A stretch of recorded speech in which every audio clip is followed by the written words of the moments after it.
এমন কিছু নাউন রয়েছে যেখানটাতে অনেকগুলো মানুষ মিলে একটি ইউনিট বোঝায়, তাদেরকে বলা হয় হচ্ছে কালেকটিভ নাউন।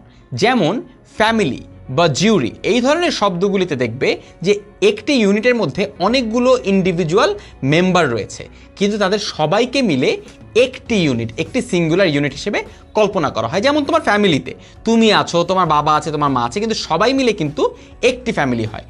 এই ধরনের কালেকটিভ নাউনের ক্ষেত্রে আমরা সেই সাবজেক্টটিকে সিঙ্গুলার সাবজেক্ট হিসেবে ধরে নিব নাকি প্লুরাল সাবজেক্ট হিসেবে ধরে নিব, এইখানটাতে সূত্রটা হচ্ছে দুটোই আসলে সঠিক। যেমন all of my family, has অ্যারাইভডও যেমন সঠিক, হ্যাভ অ্যারাইভডও তেমন সঠিক।